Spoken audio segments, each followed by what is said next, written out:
Welcome back to ECE 320A. This is Unit 8, and in this particular video we are going to actually be working through another convolution example where we will be convolving two waveforms. Both of those waveforms will actually be the unit step. We're trying to finish up Chapter 13. We're getting close to that. In the next unit we will finish Chapter 13, I hope. And that will be concluding with transfer functions, which we've already seen and you should already be comfortable with. But this is homework number 8, and at the end of Unit 8 is exam number 3. Like I said, what we want to do today, our goal is to actually convolve a unit step with a unit step. First, we'll do some background thinking. Does this even make sense? Is this even realistic to think about? And then the last 3 bulleted items, we will perform this convolution 3 different ways. We will perform the convolution analytically, like what you might see in a math class. We will evaluate it graphically, like what we've been doing up until this point, this entire course. And we will also evaluate it in the frequency domain, which you should be comfortable doing based on what we've already covered with respect to Laplace transform material. And hopefully at the end of all of this, we will see that whether we did it doing B, C, or D, we will have created or produced the same result. Here's what we want to do. We want to convolve blue with red, but blue and red are both identical. They're unit steps.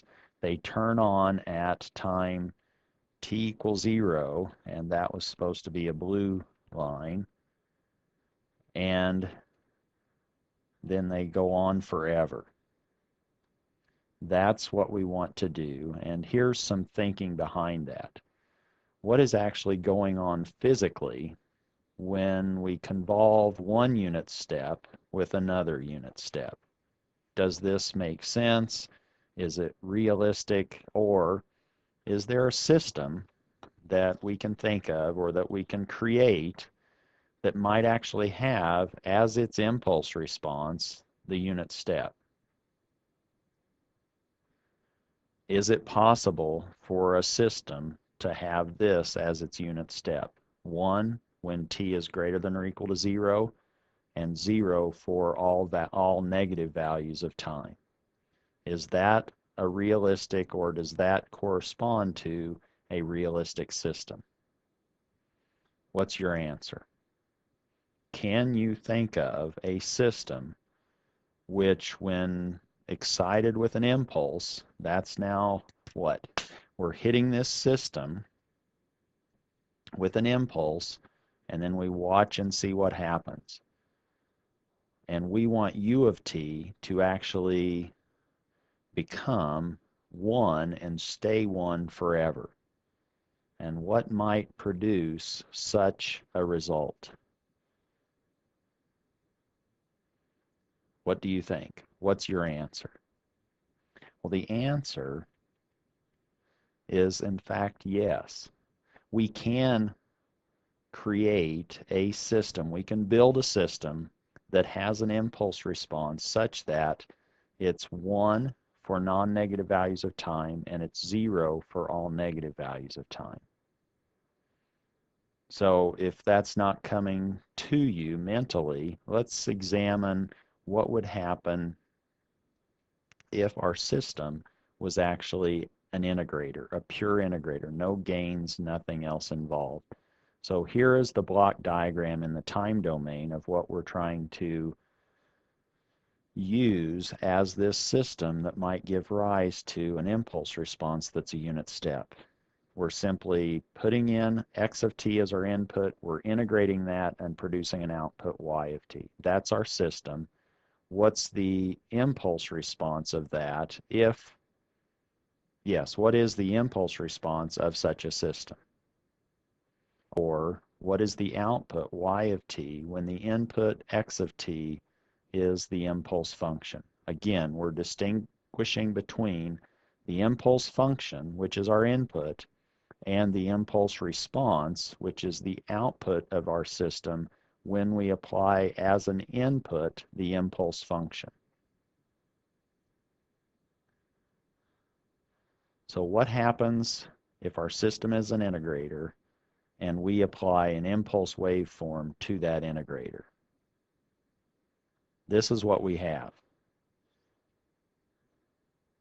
We're now integrating from lambda equal to minus infinity up to an upper limit of t, and we want to now see what happens with respect to our integrator. This is what's in the block diagram, and now we have replaced x with what we want it to be, which is this impulse function. Let's look at what happens. Remember that t is our upper limit of integration. Suppose that we had an upper limit of integration that was less than 0. If t is less than 0, then the integrand, that argument, the impulse, this is now for lambda less than 0. Delta of lambda hasn't even turned on, or delta of lambda hasn't happened. It hasn't occurred. If delta of lambda has not been excited or turned on, its argument now is negative, and it turns on only when the argument is equal to 0, or yes, when it's equal to 0 is when that argument of the impulse function turns on. When t is less than 0, the integrand is 0, so we're integrating 0, and that gives us 0. The output of this integrator, when we apply an impulse, so far, when the impulse hasn't been activated, our output of that integrator is nothing. It's 0 for t less than 0. When the upper limit on that integration operation is greater than or equal to 0, then what happens? Then the impulse has occurred. It occurs right at lambda equal to 0. And remember, the area underneath that impulse, when we integrate it, becomes 1. Now this is what we have. We now have, when t is bigger than 0, then the impulse has occurred. We now have integrated that impulse, and the integral of an impulse, when the impulse occurs within the integration operation, is just finding the area of that impulse, which is 1. So y of t is now 1 for t greater than or equal to 0. That means then that the impulse response of a pure integrator, which we're calling h of t, is just 1 for t greater than or equal to 0, and it's 0 for t negative. Or h of t is simply the unit step.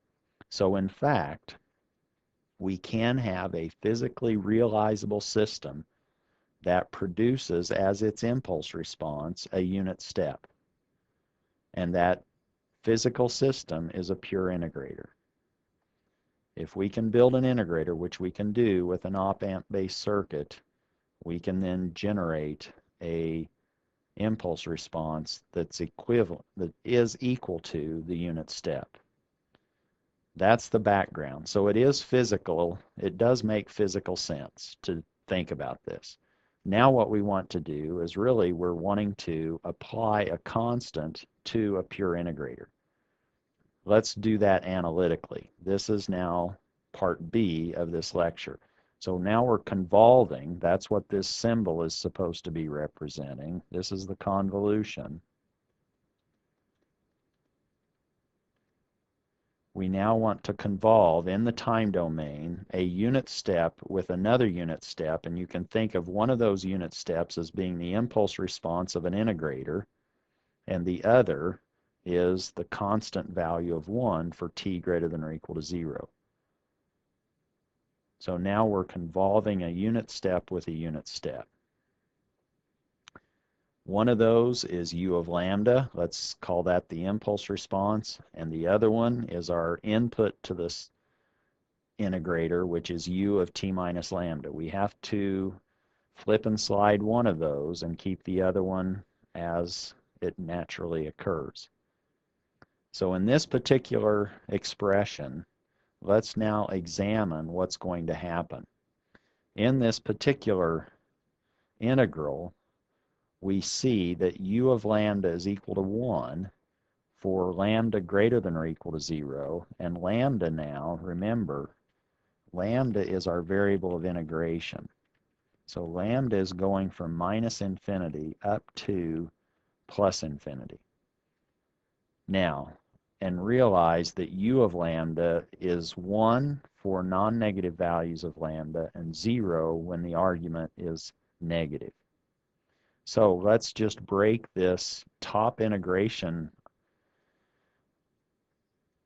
expression into two pieces. Let's split it on the left-hand side of 0. So let's integrate from minus infinity to 0 minus u of lambda, u of t minus lambda, and integrate from 0 minus to infinity u of lambda, u of t minus lambda.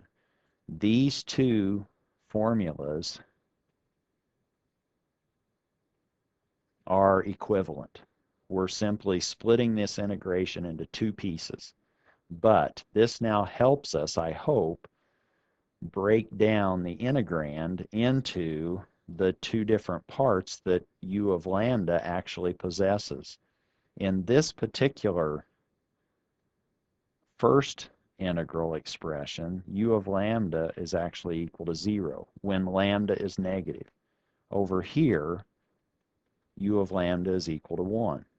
And now we can see that, in fact, we don't have to worry about integrating from minus infinity to infinity when we're integrating these two unit steps. We can just worry about the second half of that, or integrating from 0 to infinity.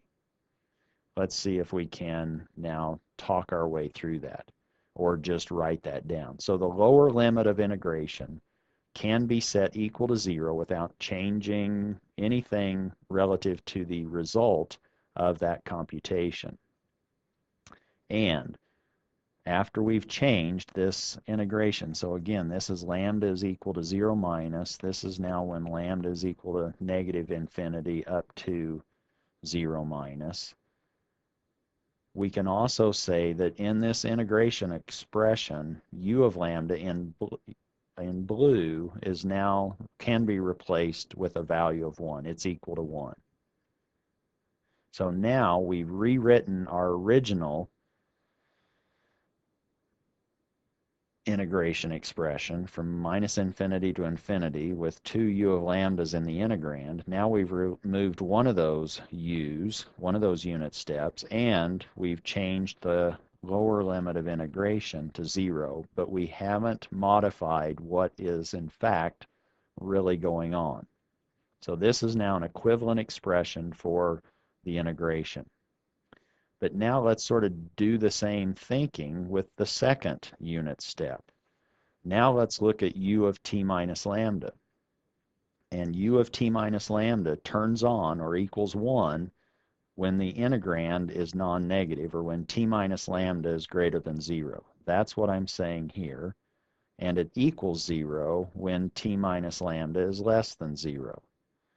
Well, if we now just add lambda to both sides of that equation, u of t minus lambda is equal to 1 when lambda is less than t, and it's 0 when lambda is bigger than t. And remember, lambda is our variable of integration. So when the variable of integration is bigger than t, then the argument, or the integrand, is equal to 0. So let's do the same thing that we've done earlier, except now let's integrate from 0 to t and from t to infinity. We're separating that single integration operation into two parts, one from 0 to t and another one from t to infinity. Again, we're integrating with respect to lambda. And what did we just say here? Here we said that u of t minus lambda is equal to 0 when the variable of integration, when lambda is bigger than t. And that's what is happening in this second term in this two-termed integration expression. So here, u of t minus lambda is 0. Whereas here, u of t minus lambda is 1 because here, lambda, the variable of integration, is less than t. And then u of t minus lambda is 1. Now we've condensed that original integration expression to even a more simple integration. The upper limit of integration can be set equal to t, so we've essentially thrown away this particular piece. And that's because when the variable of integration exceeds t, the integrand is 0. The integrand can be set equal to 1 in the other first term in this expression after the equality sign for y of t. So the integrand, u of t minus lambda, can be set equal to 1 since the step function will equal 1 for values of lambda between 0 and t. Or the argument of that unit step, which the argument of that unit step is just t minus lambda, when that's non-negative, then u of t minus lambda is equal to 1.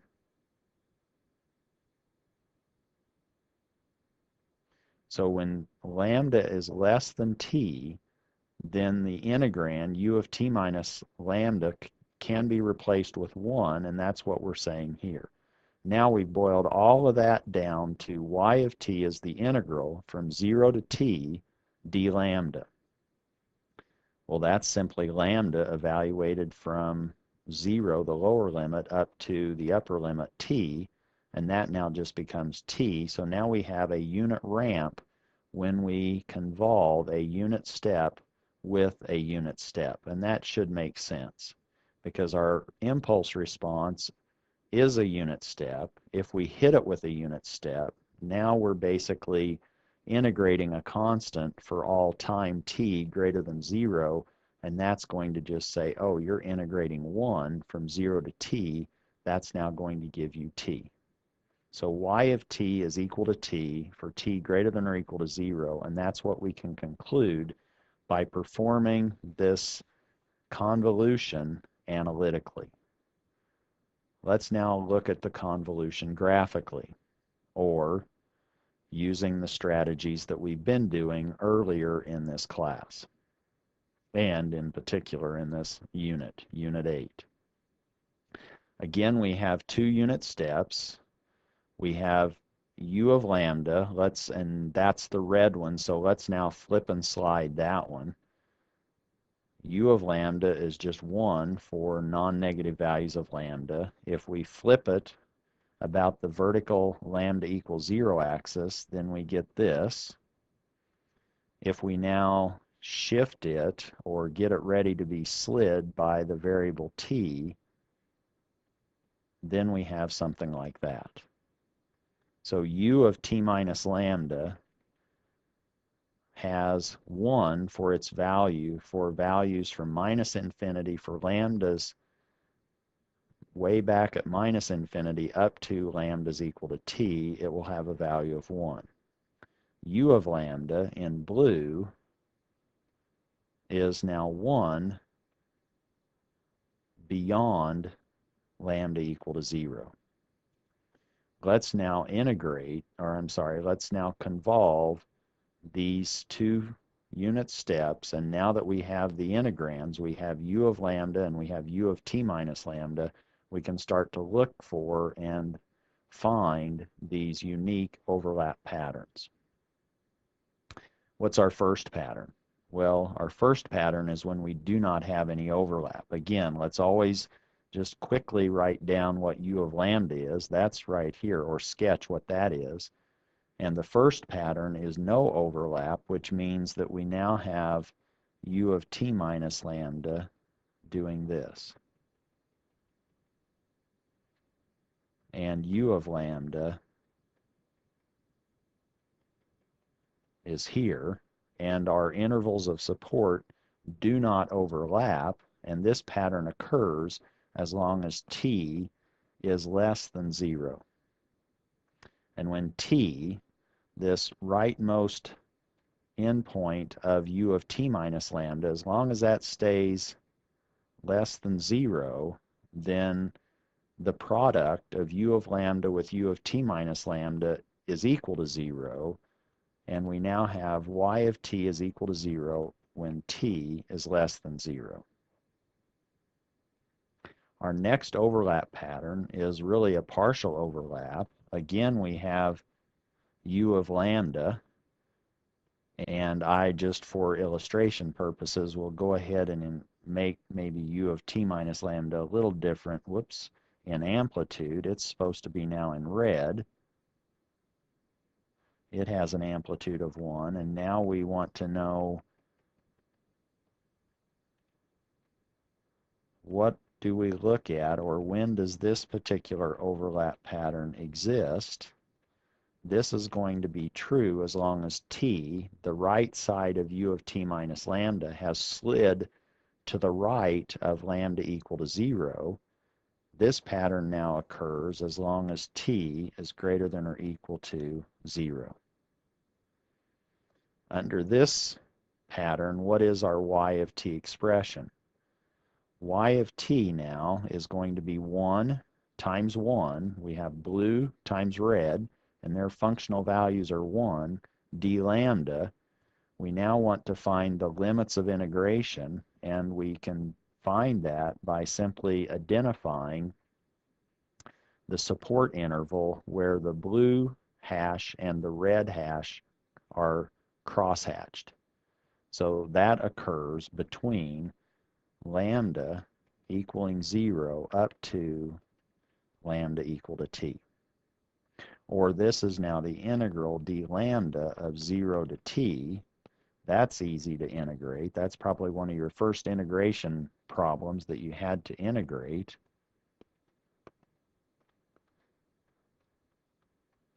And now we see that y of t, also doing the graphical approach, ends up being t for non-negative values of time. Or y of t is 0 when t is negative, and it's t for t greater than or equal to 0.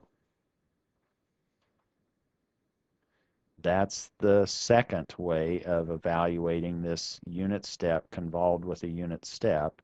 What happens if we do this via frequency domain analysis? The last two were in the time domain. Let's now use what we know techniques-wise with respect to Laplace transforms, how to do this now in the frequency domain. So let's take the h of t, which is a u of t, in the time domain, and Laplace transform that, and then Laplace transform x of t, and see what happens with y of s, and at the end, inverse Laplace transform to find y of t. But this two-headed arrow just is trying to emphasize that convolution in the time domain, that's what is happening on the left, is equivalent to what's happening on the other side of the double-headed arrow, which is multiplication in the frequency domain. This is a very important statement, and you'll hear faculty members and others saying this all the time. Convolution in the time domain corresponds to multiplication in the frequency domain. So probably don't forget that until you retire. And maybe you won't even use it in your retirement. So now we have convolution in the time domain is corresponding to multiplication in the frequency domain. Let's put everything in the frequency domain, and then at the very end, we can pull back or go back into the time domain with an inverse Laplace transform. We want to see is y of t what we found earlier with the other two techniques that were found by working directly in the time domain. First, we need to find or recall the system's impulse response is one of those unit steps. H of t is u of t. What's the Laplace transform of a constant? Where that constant is 1 for all non-negative values of t, it's 0 for negative values of t, and it has an amplitude of 1. Hopefully you're starting to remember this, and you'll remember then that h of s is equal to 1 over s. And when you see a system that has as its operation in the frequency domain 1 over s, that actually now is telling you that your system is an integrator in the time domain. Or remember, multiplication by s in the frequency domain was like differentiation in the time domain. Multiplication or division by s in the frequency domain is like integration in the time domain. So capital H of s equaling 1 over s, that's the transfer function of your system. That tells you now, although we talked about it from a different perspective in the background information, now we've convinced ourselves by looking at it in the frequency domain that in fact the system that we're dealing with, when its impulse response is a unit step, is in fact a integrator in the time domain.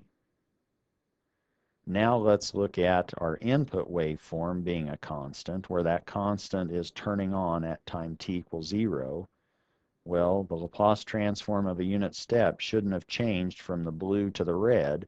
We now have our Laplace transform of a unit step is again 1 over s. So now capital X of s represents a signal, capital H of s represents a system, but they both give rise to the same rational expression in s, which is 1 over s. So what that 1 over s corresponds to in the time domain depends on whether that 1 over s is a system or that 1 over s is a signal.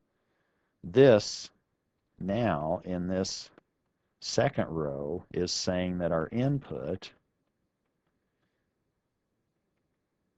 is a unit step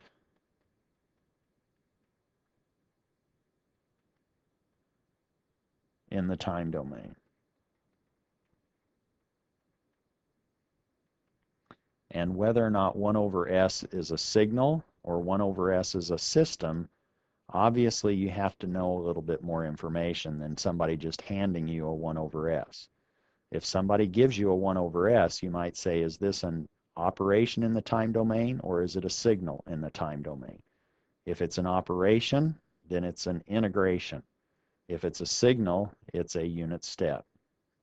But now we have capital H of s is 1 over s, capital X of s is 1 over s, or we could just say, oh, that's u of s times u of s, where capital U of s would represent our unit steps Laplace transform, or now we have 1 over s times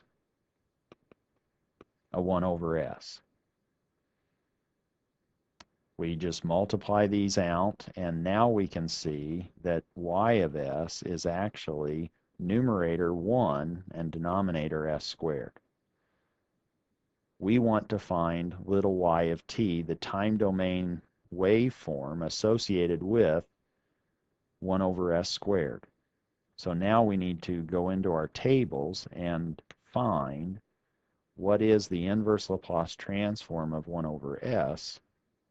And there, when we're looking at these one-sided Laplace transforms, you'll find that that corresponds to t for non-negative values of time and 0 for negative values of time.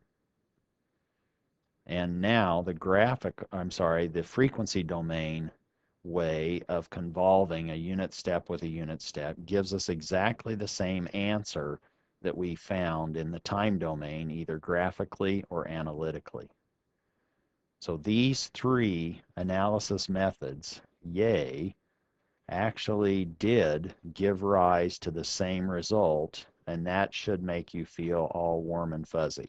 So whether we performed this convolution analytically, whether we performed it graphically, or whether we performed it in the frequency domain, we found the same answer, and they all are consistent.